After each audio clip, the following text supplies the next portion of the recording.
Welcome to Better Preparedness. On today's episode, we're going to be talking about cell phone batteries, and namely batteries dying and batteries getting low.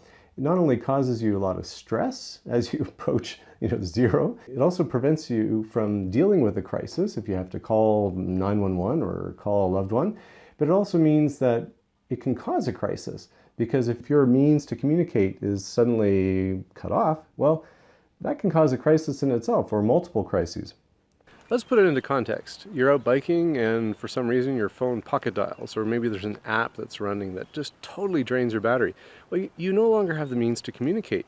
But if you had one of these with you and you either put it in a little Ziploc baggie or one of these, which is great. This is a reusable, waterproof, it says airtight little baggie. I've been using these for evidently a while, but why not have it in your back pocket? That means you have the means to charge with this one.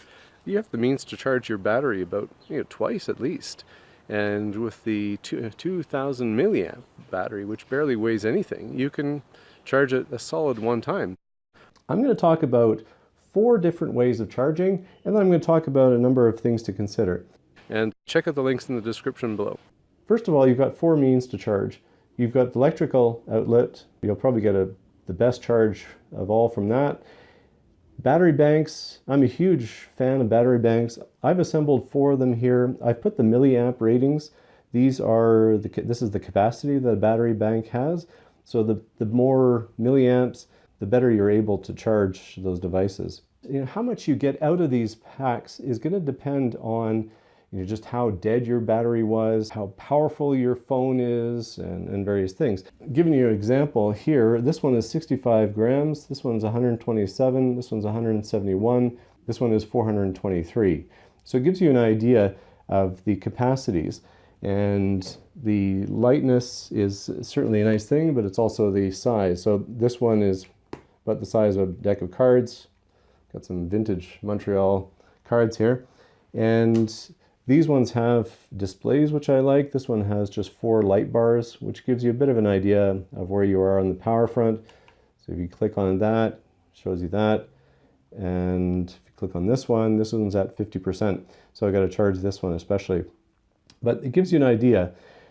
The key thing is you need to have it with you. So if this one is bulky and weighty, are you going to have it as much with you?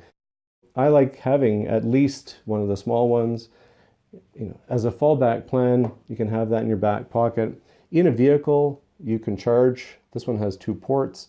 Just make sure you have the correct number of cables and types that you need.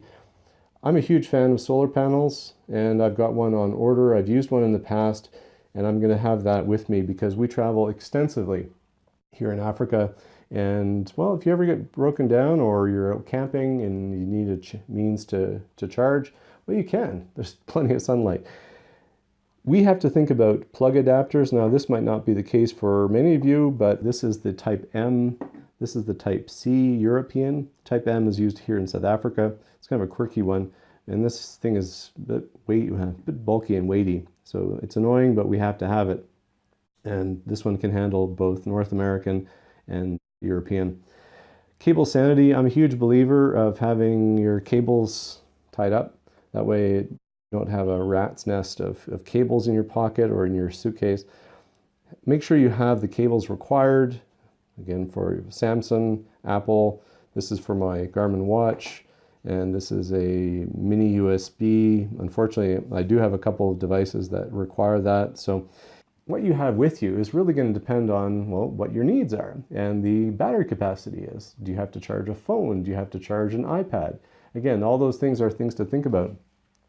I'm going to take this vintage 1970s Lego thing. So if you take a pouch, for me, in my case of a Samsung S7, I have the charger, wall charger. I'll have the small battery pack and this. With this, I can charge this indoors, I can charge this outdoors, I can charge this in a vehicle. And if I was traveling, well, I could have the compact solar.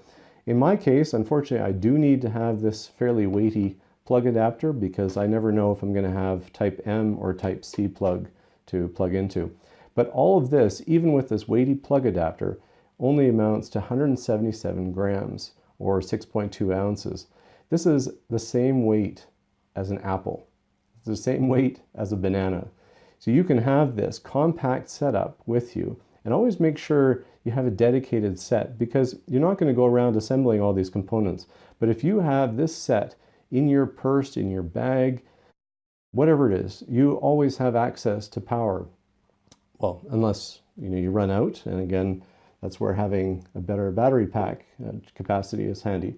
But this works for travel, this works for work, driving, shopping, sports, and outdoors. There's really no excuse why you need to run out of power. It can cause a lot of stress, and it can cause a lot of crises. So think through your options, put together your little package, and this could be one for you, one for your spouse, anyone who's using a phone. Again, this is so compact, you don't need to face a crisis because of running low on power. And while you're at it, I'll put a video on the importance of wearing and bringing ID with you. And this is one of these wrist IDs that I've become a huge believer in. Let me know in the comment section below, what does your kit consist of? Do you have an emergency battery kit? And what else is there in there? Is there something missing that you feel you really recommend people have?